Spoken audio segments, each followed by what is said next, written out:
process, which it does not, rejecting Pennsylvania's electoral votes would still be wildly out of proportion to the purported offenses and very damaging to our republic. Let me go through a few facts about Pennsylvania.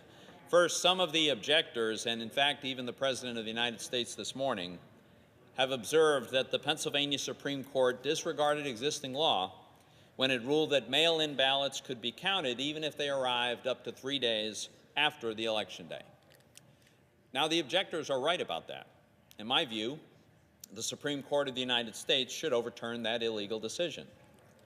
But, Mr. President, only 10,097 ballots arrived in Pennsylvania during the 3 days after the election. And those 10,097 ballots have been excluded from the vote count that resulted in President-elect Biden winning Pennsylvania by about 80,000 votes. What greater remedy could the objectors possibly want than the complete exclusion of the late arriving ballots? How could we possibly invalidate the entire Pennsylvania election over 10,000 votes that were not even included in the vote count? A second charge we heard, and the senator from Missouri alluded to it this evening, is a 2019 Pennsylvania law that allows mail-in ballots for any reason, that might violate the Pennsylvania Constitution. Well, first of all, as Senator Casey observed, this was a bipartisan law passed with nearly unanimous Republican support. Clearly, the state legislators and the governor believe it is consistent with the Pennsylvania Constitution. Secondly, this law was not challenged when it was passed. It wasn't challenged when it was applied during the June primary election. It was only challenged after President Trump lost the general election. But 2.6 million Pennsylvanians voted by mail-in ballot in the general election. Over 37% of Pennsylvania voters in good faith relied on a law to cast their votes as they had done previously. Now, I understand you can make a theoretical argument about whether this is consistent with Pennsylvania's Constitution, and that needs to be resolved for future elections. But because of this constitutional question that some people have, the objectors want to prevent Pennsylvania voters from participating in the presidential election. But the Trump campaign has shown that many of these issues have, well, first of all, none of these issues would have changed the election outcome, but more importantly, the campaign had many opportunities of which it availed itself to litigate these issues. They did time and again, and they lost repeatedly, often in unanimous bipartisan decisions. Now, some of the objectors also cite Congress's own failure to investigate allegations of election irregularities, and that's their justification for refusing to certify the election results. But the allegations of election irregularities and fraud have been investigated. They've been adjudicated. They were adjudicated in the states in which they're alleged to have occurred. Now, in Pennsylvania, the Trump campaign took their case of election irregularities into the courtroom of Judge Matthew Brann of the Federal District Court. Judge Brann is a conservative Republican Federalist Society member. And here's what he said about the Trump campaign case, and I quote, "This court has been presented with strained legal arguments without merit and speculative accusations unsupported by evidence. In the United States of America, this cannot justify the disenfranchisement of a single voter, let alone all the voters of the sixth most populated state." End quote. So the campaign then appealed Judge Brand's decision to the Third Circuit, and they drew a 3-judge panel, all Republican-appointed judges, one appointed by President Trump. The panel concurred with Judge Brand. Mr. President, certainly there were irregularities in this election. There always are.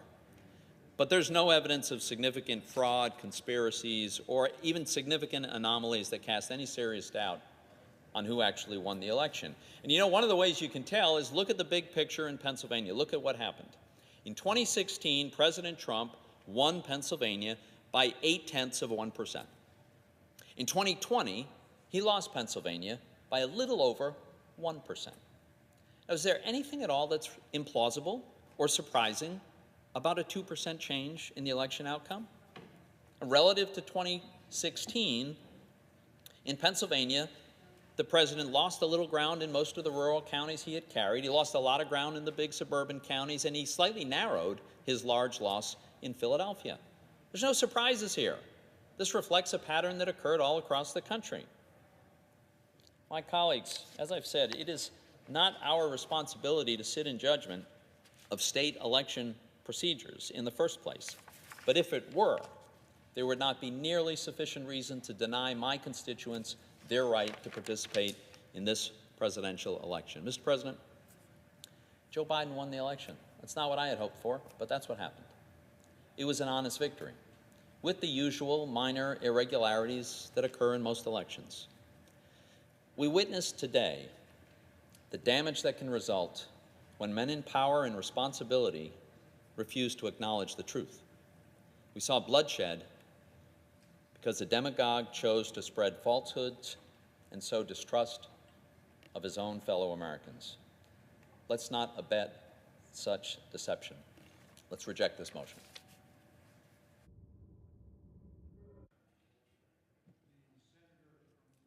Mr. President, with just a few minutes to speak, I'm going to get right to the point.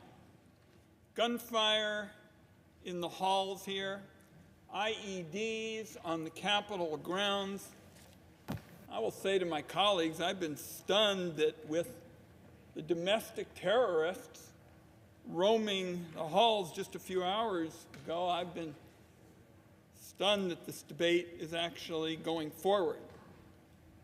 And that's because, colleagues, this is a fake debate on electoral certification.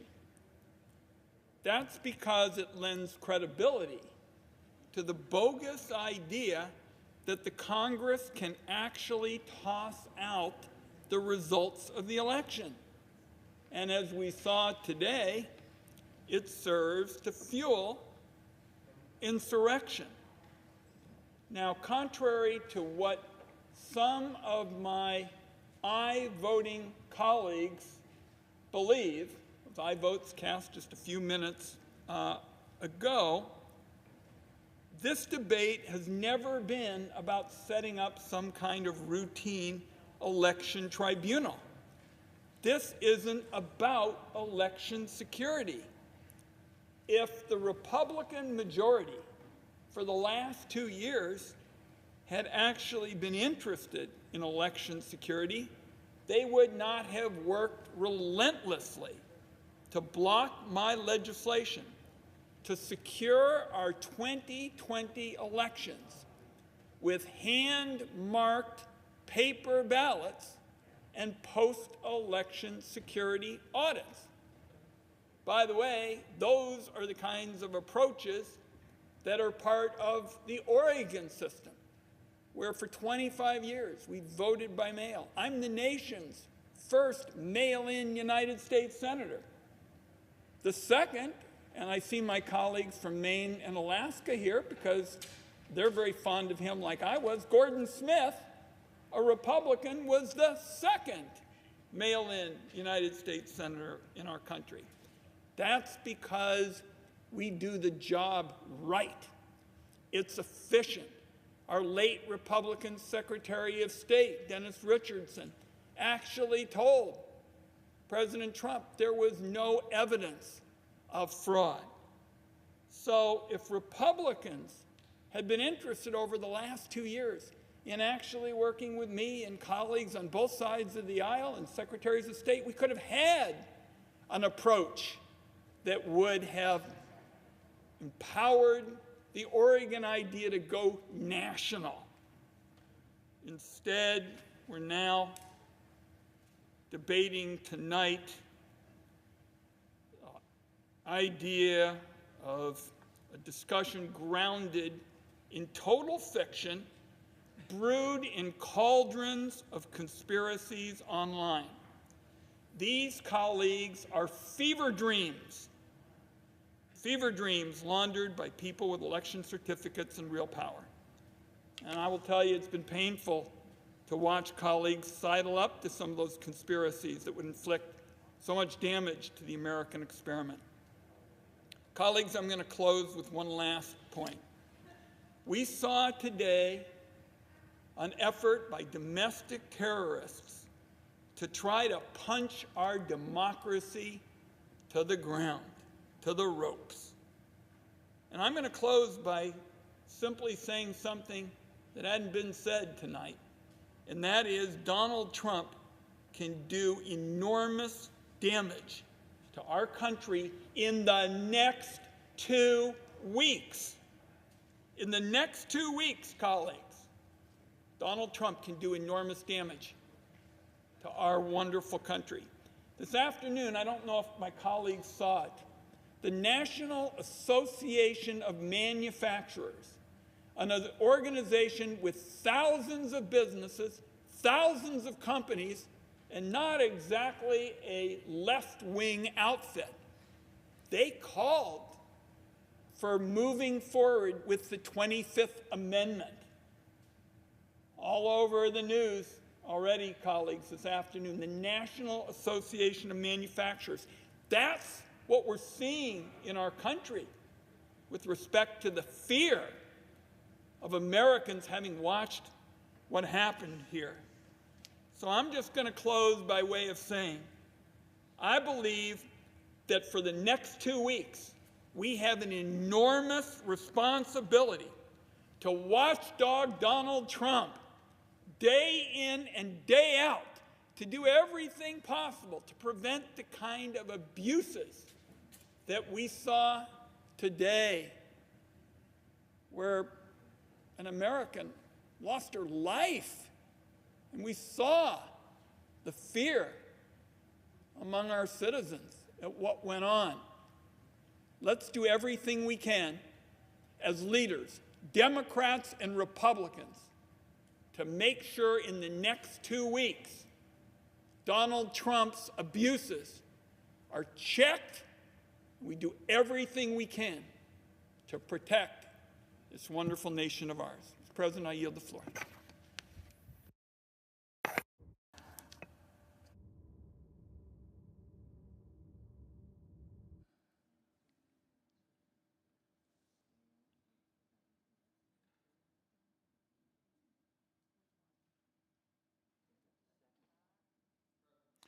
The senator from Florida is recognized. Mr. President, over the last weeks and days leading up to this vote here today, I've heard from a lot of people about this vote, and I guess I want to address it as much to them as anybody else. And these are people that I know. These are friends, these are neighbors, these are longtime supporters, generally people on my side of the political aisle. And they're upset. They're upset. They look at the media, and the media, they censored stories that might have been negative towards Joe Biden or were negative towards Joe Biden. The social media companies helped them out.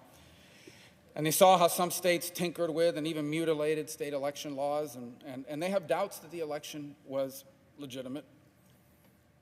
And it gives this country this extraordinary crisis of confidence, which is very dangerous because democracy is very fragile, and it's not held together by elections. Democracy is held together by people's confidence in the election and their willingness to abide by its results. And so the notion was, we need to do something, we need to fight. And several of my colleagues have adopted the idea, and I respect it, that they're going to object. Now listen, it's important to understand something. Even the people objecting in the Senate recognize that it's not going to pass. It's not going to change the outcome, but it's going to send a message. And it's going to make a point. The problem is, I think it's a terrible idea at this moment. Just hours ago, a young lady died in this Capitol. That means somebody somewhere in this country got a phone call that their daughter was dead.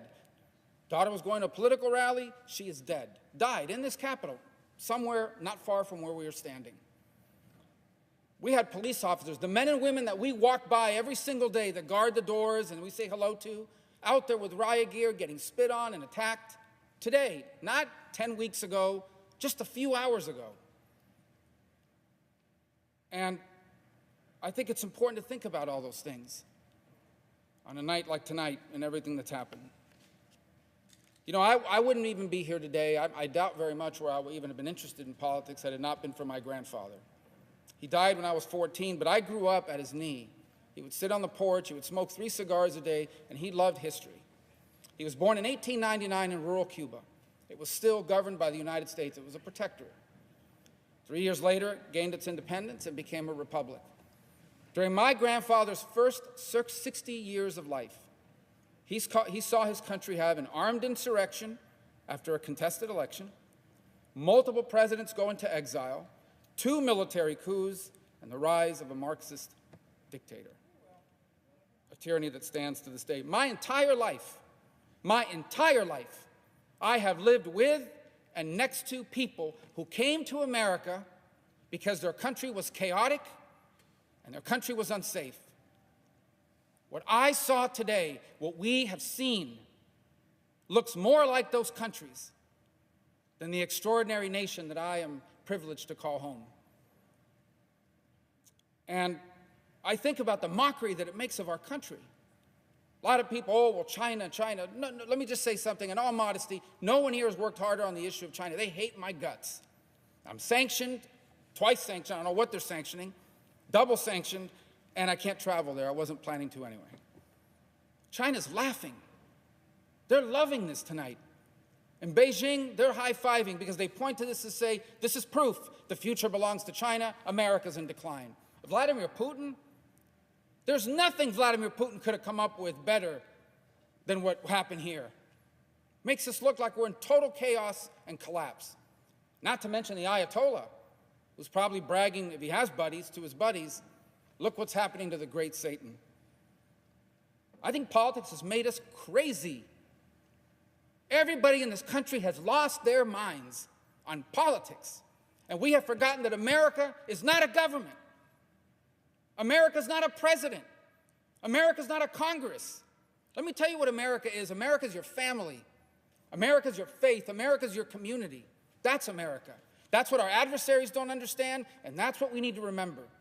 That is how we're going to rebuild this country and turn the page and have a future even brighter than our past.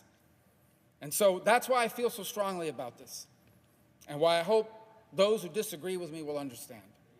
I yield the floor.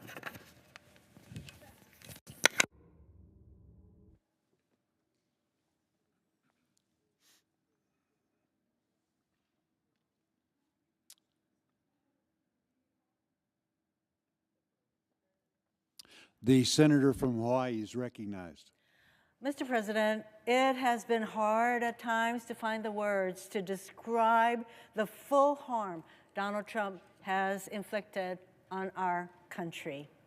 We can spend hours dissecting how his policies have made us less safe, less healthy, but his presidency has also been a profound moral failure. Let me tell you a story. A few years ago, a father from Hawaii joined me at one of my talk story sessions in my office, and he asked me a question that struck me hard at that time and has stuck with me until today. He said, "How can I tell my son that lying is not okay when the President of the United States lies every single day?" I struggled to answer his question then, and I'm not sure I could offer an adequate answer now. But this conversation remains a clear example of how we do not live in normal times. How is it normal as we and the world watched in horror as an angry mob stormed the United States Capitol? Blood was shed, people were hurt, vandalism occurred. It is not normal when we have a president who lies every single day. And even in the face of this vandalism, this mob, he really doesn't have much to say except, "I love you, you should go home now." It's not normal when in the middle of a pandemic that has claimed the lives of over 350,000 Americans, which is nearly the combined population of the islands of Maui and the Big Island, we have a president who only seems to care about spreading conspiracies to undermine confidence in our elections and our democracy. And it's not normal when duly elected senators who took an oath to uphold the Constitution pull a stunt to try and nullify millions of votes in 6 states so that Donald Trump can remain president. I call this effort a stunt because it is doomed to fail. We have a strong bipartisan majority, as noted in the vote that we just took, in both chambers of Congress who reject this stunt. And courts have ruled against Trump and his allies in more than 60 cases. So whenever this farce ends, the result will be the same. Donald Trump will have lost the election, and Joe Biden will become the 46th president of the United States. You can tell a lot about a person from the way they handle defeat. The way Donald Trump has handled defeat says a lot about who he is. Watching so many of our colleagues indulge the president tells us a lot about them, too. We don't have to look back very far in history to find examples of candidates who lost tough races but demonstrated their character in defeat. Our colleague, Senator Romney, graciously conceded his defeat to President Obama in noting that, I quote, "At a time like this, we can't risk partisan bickering and political posturing. Our leaders have to reach across the aisle to do the people's work, and we citizens also have to rise to the occasion." And in 2000, during an election with substantial irregularities and partisan intervention from the Supreme Court, Al Gore nevertheless put his country first, and he said, "Let there be no doubt that while I strongly disagree with the court's decision, I accept it. And tonight, for the sake of our unity as a people and the strength of our democracy, I offer my concession." As I reflect on the service of these distinguished public servants and the acts they took to maintain our democracy, I'm also drawn to remarks President Obama made 4 years ago in his farewell address to the nation when he warned that our democracy is threatened whenever we take it for granted. It is a particularly sage warning as we contend with the President of the United States seeking to nullify a free and fair election simply because he lost. We have to stand up, speak out, and fight back because our democracy itself is at stake. American democracy has endured over the centuries in large part because our institutions serve as guardrails to keep us from going over the cliff. As elected officials, we can strengthen these guardrails by listening to our own conscience in moments of peril, by having what our friend John Lewis called an executive session with myself. Before making a big decision, John would say, "Listen, self, this is what you must do. This is where you must go." Today, we can follow John's example. Listen to our conscience, stand up for our Constitution, and do what's right. I yield the floor.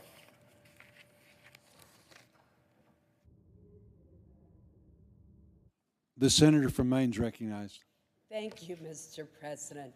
Mr. President, let me begin my remarks tonight by expressing my heartfelt gratitude to the members of the law enforcement community and the National Guard, whose hard work and courage made it possible for us to resume our deliberations tonight. We return to this chamber tonight undeterred by the violence we witnessed and strengthened in our determination to fulfill our constitutional duty. Mr. President, the Constitution is the foundation of our American democracy, and the Constitution is what must guide our decisions on the presidential election. The process the Constitution sets forth for electing presidents through the Electoral College is straightforward.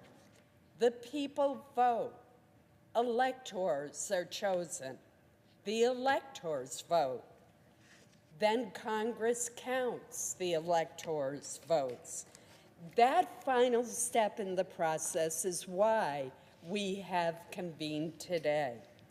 Counting the votes of the electors, a function that the 12th Amendment assigns to Congress is an administrative and largely ceremonial act.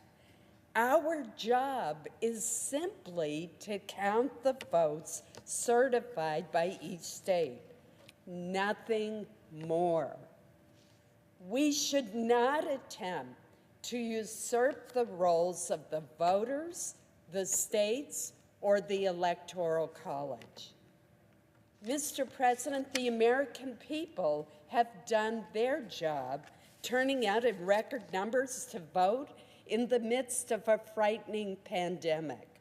Indeed, as a percentage of the voting eligible population, the turnout was the highest in 120 years. Similarly, in the midst of this pandemic, hundreds of election officials and volunteers have done their job, staffing polling places and faithfully counting and often recounting votes. The states have done their job by certifying the election results. Now, Mr. President, I've heard the proponents of these objections raise questions about whether the various states conducted their elections properly. When disputes over elections arise, candidates are able to appeal to our legal system, not Congress, for recourse. In the 2 months since the 2020 election, the president's lawyers and allies have had the opportunity to make their arguments and challenge election results before the courts. Notably, every one of nearly 60 lawsuits that they brought forward have been rejected. In fact, the Supreme Court has twice refused to hear their election challenges. Mr. President, we must abide by these rulings. The time has now come for Congress to do its job. We should affirm the certified results of each state by counting the votes of their electors. Mr. President, altering the results of the Electoral College would set a terrible precedent in which the party in control of Congress could override the will of the voters and overrule our courts to unilaterally choose the next president. One senator attempted such a maneuver after the election in 2004, and the Senate overwhelmingly rejected that effort. The Senate has demonstrated by its vote tonight that it will follow that precedent and do so again. Tonight, Mr. President, I will continue to vote to reaffirm the foundation of our democracy, the Constitution of the United States, and I will reject these challenges to the Electoral College. Thank you, Mr. President. Mr. President. The senator from Oregon is recognized. Mr. President, I invite all of my colleagues to cast your eyes upon these three boxes sitting on the table in front of the dais. These three boxes contain the certified results from every state in our union regarding how that state voted, how their electors have voted for the President of the United States of America. You know, you cast your eyes on these three boxes, and you know that there's something special. You see that there are straps on them holding the top on and straps around the side, and they're engraved, beautiful handle, beautiful leather work, crafted in the cabinet shop of our very Senate to say to the world that their cargo is precious. Now, there's 3 of these boxes.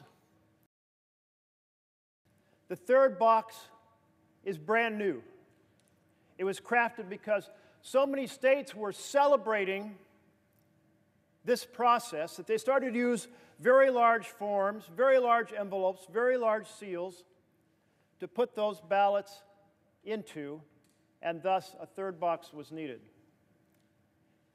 These boxes contain the voice of the American people weighing in as they have election after election after election. They've been used, these 2 smaller boxes, in the last 14 elections. They carry a voice. They are transported through those doors to the House of Representatives, where the Senate and House gather to witness the opening of the envelopes to determine who will be the President of the United States. It is our constitutional responsibility to witness the counting. That is what the Constitution calls for. Tonight, when this Senate chamber was under attack by domestic terrorists, we were held here in this room, doors locked, to protect us with the help of the Capitol Police. They did an excellent job, and then they escorted us to a safe room. And that announcement came quickly. And when that announcement came, our senior assistant parliamentarian, Lee Hildebrand, organized the team to rescue these boxes and keep them safe. Now, thank you to her and the entire team that rescued the voice of the American people. Had they not done so, then the hooligans outside, disrespecting the Constitution, would have come in here and opened these boxes and burned the ballots, destroying the voice of the people symbolically. And I know no one in this chamber wanted something like that to happen, because we're here to defend the Constitution, to defend the integrity of the election process, not to allow it to be destroyed. But colleagues, although we are 100 senators, or 99 actually now, because there's only 99 of us who are duly elected at the moment, 99 senators united across party defending these ballots from the hooligans outside, there's more than one way these ballots can be destroyed. And that is for this chamber and the House chamber to vote that one of those envelopes representing a state will be shredded, will be burned, that those votes will be discounted. We just held a vote on whether or not the envelope containing the electoral votes from Arizona should be burned. We defended these ballots against the hooligans outside. But there are those in this chamber supporting the destruction of the voice of the citizens of Arizona. 6 voted. And we are coming back later tonight to vote on whether to shred or burn the ballots for the people of Pennsylvania. So we have to stand together to say absolutely not. The constitutional responsibility is for us to defend the process, not to proceed to destroy these ballots. Now, in spite of all the troubling things that have happened in this chamber this evening, something beautiful happened. And that is, we sat here in this chamber, all of us listening to each other, 5-minute speeches, hearing each other out, diverse views, wrestling with a complicated issue. It's really the first time that's happened in the 12 years I've served in the Senate. We need to restore the process of struggling with America's issues together on the floor of the Senate. That's the Senate I saw when I first came here as an intern for my home state senator in 1976. That's the Senate that I saw when I worked for Congress in the 1980s. That's the Senate that has disappeared. There is a conversation going forward between Democrats and Republicans to restore the ability to hold debate on the floor, to restore the ability to have amendments on the floor, so that we deliberate and wrestle with, in a very public and transparent fashion, the big issues. So let's take this moment when we're rethinking how to restore the institutions of our government, to restore and improve how this Senate operates, to deal with the issues ahead of us, so that this moment is a moment where we come together rather than be divided, where in a bipartisan fashion we craft a strategy to restore issues to the floor, bills and amendments and debate and decisions before the public. So, out of a dark moment can shine a bright light, a renewal, and it is a moment much needed now. A moment much needed in the executive branch as we, on the 20th of January, welcome new leadership. And it's a moment much needed for us to restore the Senate to being the deliberative body once renowned and respected around the world.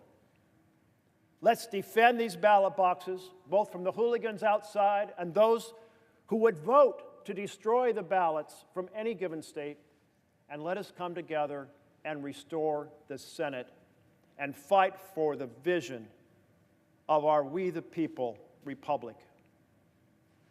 I yield the floor. Mr. President. The senator from Delaware is recognized. Thank you, Mr. President. Mr. President, free, fair elections are the lifeblood of our democracy. Charges of unfairness are serious. I think we'll all agree. But calling an election unfair does not make it so. Charges require specific allegations, and then they require proof. We have neither here. Those are not my words. Those are the words of a judge on the U.S. Circuit Court of Appeals for the Third Circuit,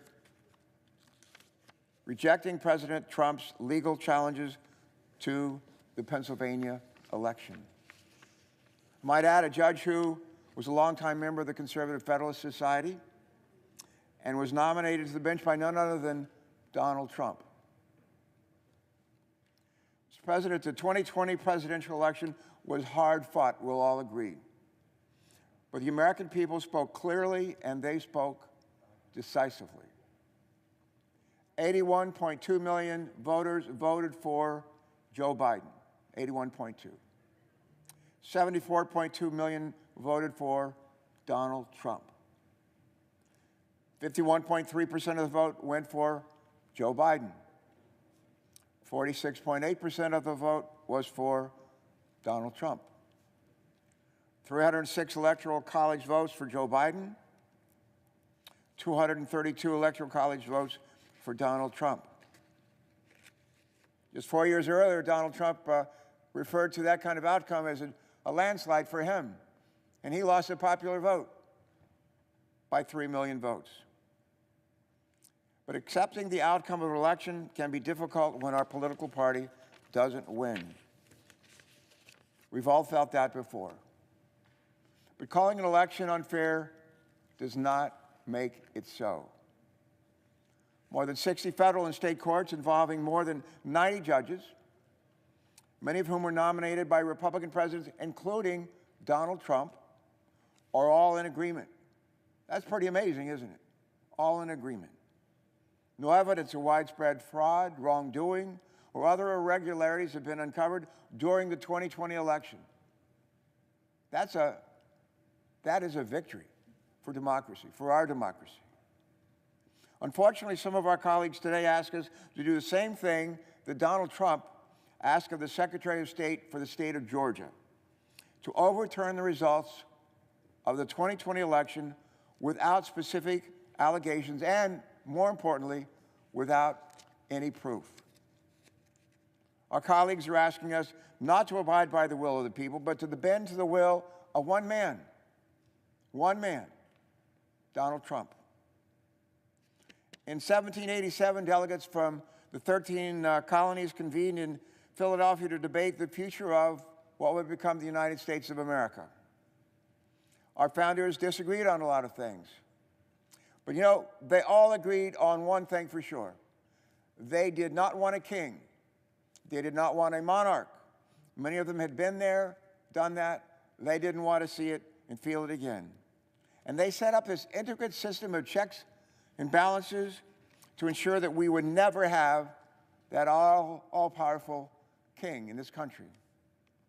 That system of checks and balances is being pushed to a dangerous limit here today. But that system will prevail. Along with it, our democracy.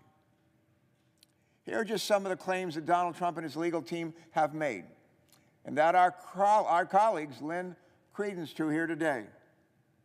That Venezuela, Cuba, and China rigged our country's voting machines in favor of Joe Biden. That dead people voted in this election, and they only voted for Joe Biden. That poll watchers and election observers who risked their lives during this pandemic to uphold the integrity of our elections, that stuffed ballot boxes with Biden votes and then they shredded Trump votes. Not one, let me repeat, not one of these things is true. There is no evidence to back up these ridiculous claims. Many of these absurd claims from Donald Trump and his legal team are nothing more than conspiracy theories circulating online. This misinformation and dangerous rhetoric from the president and his allies, including calls for violence, have polluted our discourse and imperiled our peaceful transfer of power. And when our colleagues show indifference or outright support for these unsubstantiated claims and conspiracy theories, they lead our nation and our Constitution down a dangerous, dangerous path. All of us who serve here swore an oath to support and defend our Constitution. I swore that same oath as a naval flight officer many times, as a midshipman before that. But all of us here have sworn to support and defend our Constitution, not our political party, and certainly not any individual candidate. Colleagues, for the safety of our citizens and our republic, we must lead by example. We must turn the temperature down. It was a hard-fought campaign, but the campaign is over. The votes have been counted. The count has been certified in all 50 states. And in 2 weeks, on January 20th, Joe Biden and Kamala Harris will be sworn in as President and Vice President of the United States, as they should be. We have serious and urgent challenges that will require working together with our new president, our new vice president, with one another in this chamber, Democrats, Republicans, Independents, and with our colleagues over in the House of Representatives. What's on our to-do list? Well, we can start with making sure that hundreds of millions of Americans get vaccinated. That we get off the dime and start vaccinating. We vaccinated 4 million people last month. 4 million. We're supposed to vaccinate 20. How are we ever going to get to 250 million at this rate? What else is on our to-do list? We're getting our kids back to school. We got kids that are unable to get on the internet, unable to participate in their classes, may not have any adult supervision at home. They're struggling. They're falling even further behind. We need to do something to help them. What else is on our to-do list? Getting their parents back to work, just to name a few things. Think of all the millions of people who lost jobs and they don't have skills anymore to fill the jobs that are needed. They need our help. They need to be retooled and retrained. It's time to stop trying to overturn the will of the people and get back to working on their behalf. Mr. President, Abraham Lincoln has been quoted a couple of times here tonight, but he observed at the end of the Gettysburg Address that ours is, quote, a government of the people, by the people, and for the people. Even in the midst of his Civil War, President Lincoln put his unwavering faith in the people to chart our nation's course. We would be wise to remember Lincoln's words at this moment, at this special moment in our nation's history. We're not a government of Trump. by Trump and for Trump. We are a government of the people, by the people, and for the people. And the people have spoken. The people have spoken. Our job here today is to listen to them. I intend to do that. And I trust that my colleagues will join me in doing that as well. Mr. President, I yield the floor. President. Senators recognized. Mr. President, first I want to thank all of the first responders who helped to protect this sacred chamber today, protect those electoral college ballots. Today is a special day. On a day when some 2,500 or more Americans will lose their lives to the coronavirus, when another 130,000 will be hospitalized with it, when hundreds of small businesses will close their doors and put thousands of Americans out of work. On this day, the United States Senate is not debating how to get more life-saving vaccines into Americans' arms or how to put 2,000 badly needed dollars into their pockets. No, instead, we are using the first days of the new Senate and Congress to give time to our radical Republican colleagues' baseless and damaging claims of election fraud, all in an attempt to keep Donald Trump in office in violation of the United States Constitution. There's a word for this. It's called sedition. All these unfounded objections to state electors are seditious. They are nothing short of an insurrection against the established order of the United States Constitution and our democratic republic. This is an historically shameful day for the Senate and for our country. To be clear, the notion that there are any meaningful voter fraud that has been identified in the 2020 presidential election is a dangerous, anti-democratic, treasonous fiction. Joe Biden won, Donald Trump lost, period. But that hasn't stopped the president and his supporters from making allegations of voter fraud in some 60 legal challenges across the country, heard by some 90 judges, including Trump judicial appointees. Not one of these challenges succeeded, not one. And despite this reality, my radical Republican colleagues claim we must have a commission to investigate the fraud. Well, we do know one of the most undeniable instances of substantial and significant election fraud ever. We even have a recording and a transcript of it. It's President Trump talking like a mafia boss to the Georgia Secretary of State, a Republican no less, pressuring and threatening him to fix the election in Trump's favor and holding out the prospect of criminal prosecution if he doesn't. Find me 11,780 votes, Trump said. Well, someone should find Donald Trump a real lawyer and measure him for an orange jumpsuit, because the list of statutes that this latest shocking presidential phone call may violate is too long to recite. The president's words on that phone call, indeed his conduct since the election, demand a serious response, one much more serious than the sham before us today. First, federal and state law enforcement authorities should investigate Donald Trump for election fraud, extortion, conspiracy, and whatever other charges fit the bill. And if warranted, indict and try him for any crimes he has committed. Second, we must recognize that Donald Trump is and will remain a danger to our Constitution and our democracy. So while time is certainly limited, we should impeach Trump again and bar him from holding office in the future. And finally, we should abolish the Electoral College. It is a vestige of a racist Jim Crow America, and we have outgrown it. Every person's vote in every state should count just the same. One person, one vote.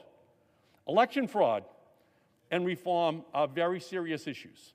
Election reform absolutely should be debated in Congress, which is why instead of today's kabuki theater, I invite my Republican colleagues to stand up and say, yes, we need to protect and expand voting rights and election security. We need automatic voter registration. We need online voter registration. We need same-day voter registration.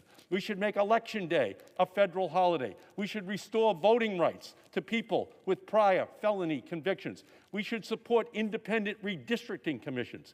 Let's spend our time on the floor debating that, debating how to reduce the influence of big money in our political system, to slow the revolving door between government officials and lobbyists, to stop gerrymandering and voter suppression. That's the real election reform that we should be debating and supporting, not these shameful, craven, baseless objections. More than 350,000 Americans have died from the coronavirus. That is the truth. Nearly 8 million people have fallen into poverty because of the economic crisis caused by this virus. That is the truth. Wearing a mask saves lives. Vaccines are safe and effective. That is the truth. Joe Biden won. Donald Trump lost. That is the truth. I urge all my Senate colleagues to vote against these objections, affirm our democracy, and recognize that Joe Biden and Kamala Harris will rightfully be sworn in on January 20th as the President and Vice President of the United States. The senator from Connecticut is recognized. Thank you, Mr. President. Today was a stomach-churning, gut-wrenching moment in our history. And truly, it was an assault on the heart of our democracy. And I want to join in thanking the first responders and police.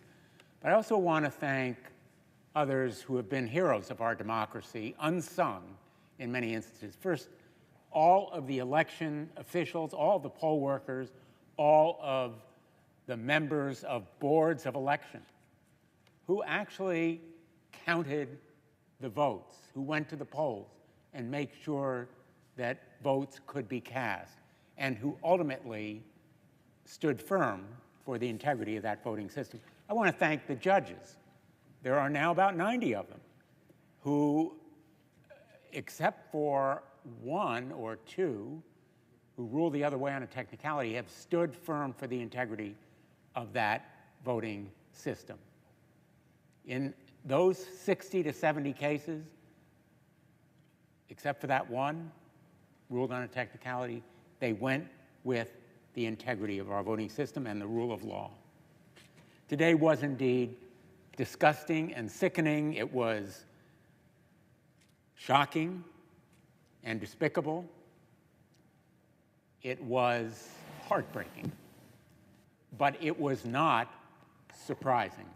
In fact, today's assault on our democracy, the mob violence, the riots, the thugs and goons who were inspired and incited by the President of the United States, all were of a piece with these past 4 years of a president who has no respect for the truth or the rule of law.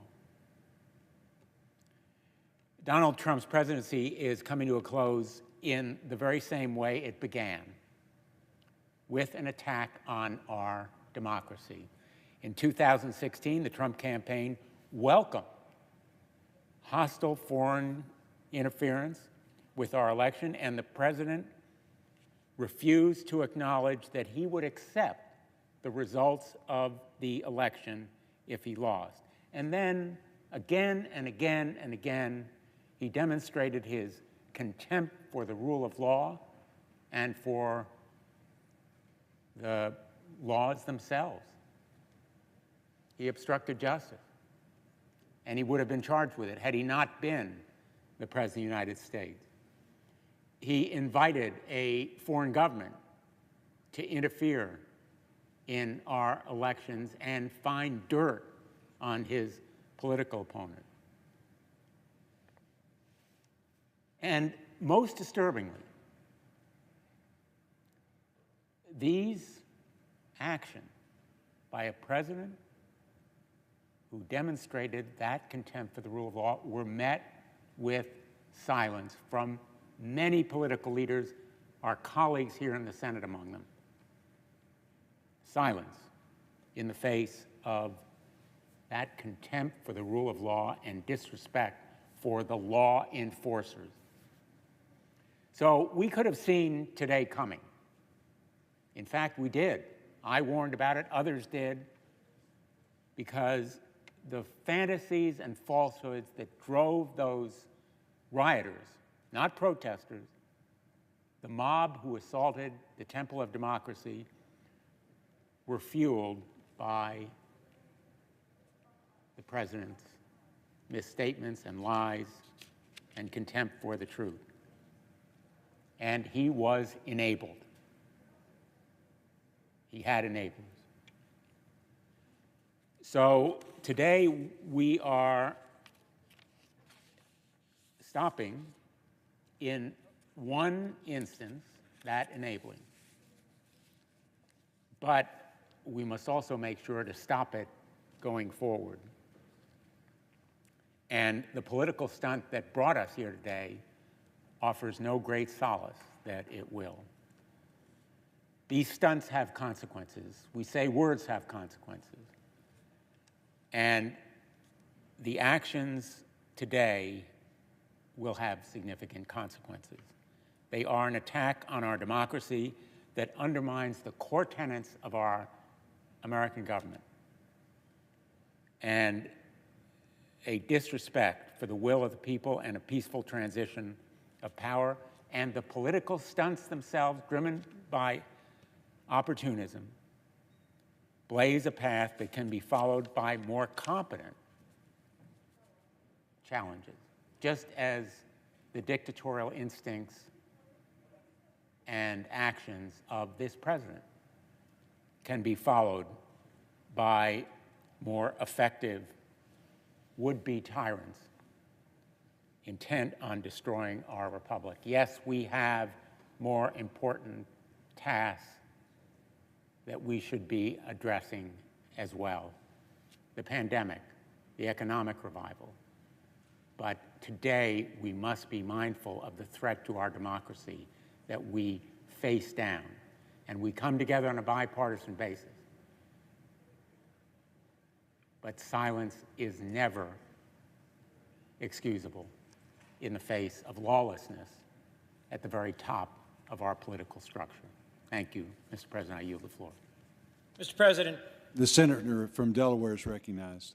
Mr. President, I have a question for all of my colleagues this evening, which is what happened here today?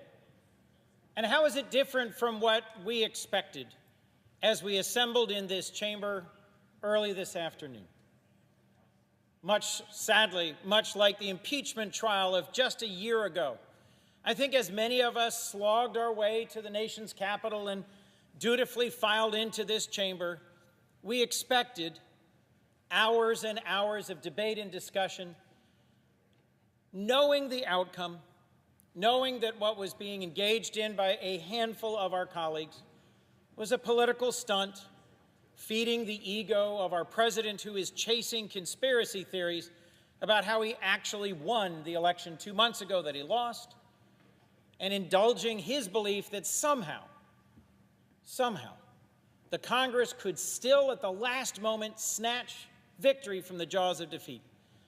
Even in the last day, President Trump had been haranguing his own incredibly loyal Vice President, Mike Pence, as if somehow Vice President Pence would simply declare him president today.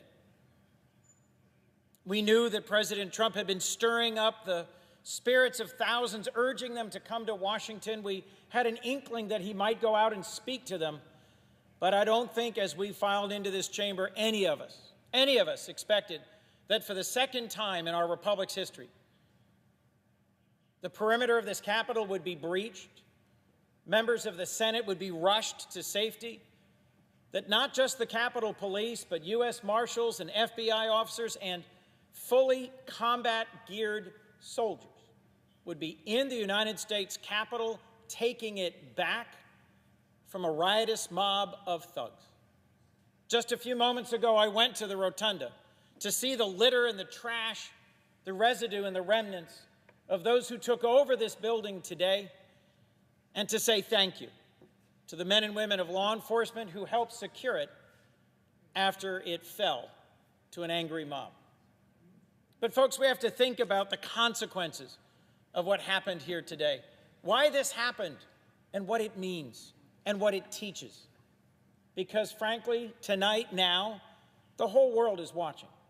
The entire world is watching a montage of scenes of folks cavorting in the Capitol, half-naked men taking that seat, scrawling things on different surfaces, parading up and down the Capitol corridors with a Confederate flag, with a Trump flag, and in other ways signaling that they had done something significant. No, in fact, what they've actually done is weakened our democracy, showed some of its fragility, and encouraged our opponents around the world. In the last 2 months since the election, we have one man who has abandoned his post, who has mostly spent his time golfing and tweeting and indulging himself in conspiracy theories and been less and less attuned to our national security and to a raging pandemic. And another man, our president-elect, who is preparing to take over the responsibility for leading this country out of this pandemic and out of its current state of deep, deep division. President Trump has abandoned his post. He does not deserve to be president any longer, and he poses a real and present threat to the future of our democracy. But let me also say this to my colleagues, half of whom changed their intended vote today after seeing what happened in the Capitol. There were, as we began, roughly 13 senators, Republicans, who said they were going to vote against the certification of the election. And when we actually finally called the roll, it was just 6. 7 of them having been chastened by the events of today. But 2 who continue on this quest, clerked for the Supreme Court Chief Justice, are deeply schooled in the law, know better than what they did today. And in the count and the debate going on over in the House, even now, more than 100 House Republicans continue with this effort.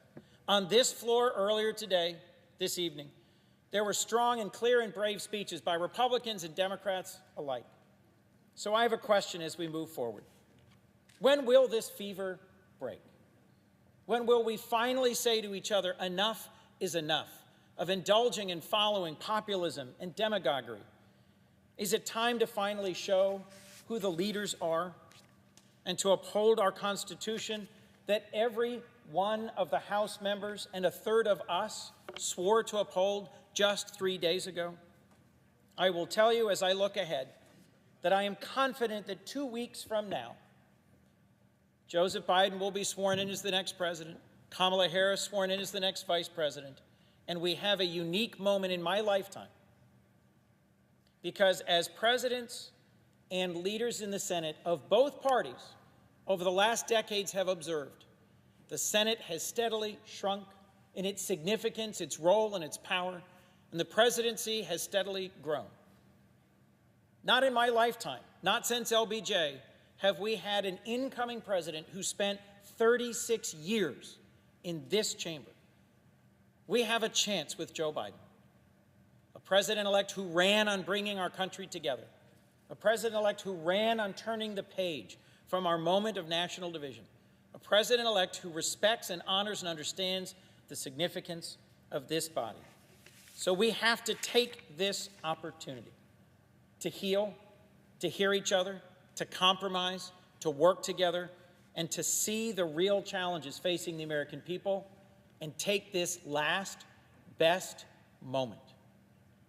What happened here today should leave all of us gravely concerned about the health and the future of our democracy, and the opportunity we will have 2 weeks from today is one we should not let pass us by. Thank you, Mr. President. With that, I yield the floor. Mr. President. The senator from Massachusetts is recognized. Mr. President, more than 350,000 of our loved ones have died from a terrible disease. Small businesses have gone under, never to reopen. Millions have lost their jobs, and too many families don't know how they're going to pay the rent or put groceries on the table.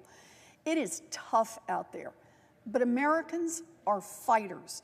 And despite all the challenges, in November, they did what Americans do when they are unhappy with their leadership. They voted for change. They turned their backs on a sitting president who fans the flames of hatred while bodies pile up in the morgue. Instead, they elected a new president who wants to save lives, to save our economy, and to save our democracy. Even as the pandemic raged, Americans showed up for democracy. States worked overtime to set up safe systems, ballot drop boxes and early voting, and gallons of hand sanitizer. Voters mailed their ballots earlier, put on masks, and stood in line at the polls. The election of 2020 shattered voting records. So here we are on the floor of the United States Senate in the aftermath of an historic election held in the middle of a pandemic. People are suffering, and we should be working to get them the help they need. Instead, we are here because Donald Trump wants to overturn the results of that election. The Republicans objecting to the results of this election will be judged by history, but the rest of us will be judged as well. It is our responsibility to stand up for our democracy, even while other senators work to undermine it. Losing is hard. I ran for president myself. It was a hard-fought primary, but Joe Biden won and I lost. I am not the only one to live through that. A number of senators in this room have run for president. None of us was successful. And when we lost, we conceded and we got out of the race, because that is how democracy works. None of us lied about the results. We didn't throw temper tantrums. We didn't tell our allies in Congress or the states to overturn the results. We didn't feed poisonous propaganda to our supporters. We didn't urge people to march on state capitals or to descend on Washington. We accepted the will of the voters. And it's not just us. It's everyone who has run for president since the beginning of America. Only once in America's history have the people who lost tried to burn down our democracy on the way out. They caused a civil war that nearly destroyed our nation. Make no mistake, the violence we witnessed in this chamber today was the direct result of the poisonous lies that Donald Trump repeated again and again for more than 2 months. His words have consequences. Our democracy has been grievously injured by this lying coward. This effort to subvert our democracy is not merely one last presidential tantrum. This effort is designed to knock out the basic pillar on which democracy is founded, the idea that the voters, not the sitting president and not the members of Congress, but the voters decide who will lead this nation. A democracy in which the elected leaders do not bend to the will of the voters is no democracy. It is a totalitarian state. And those who pursue this effort are supporting a coup.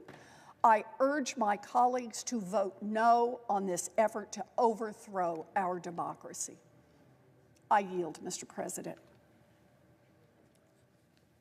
The senator from Alaska is recognized.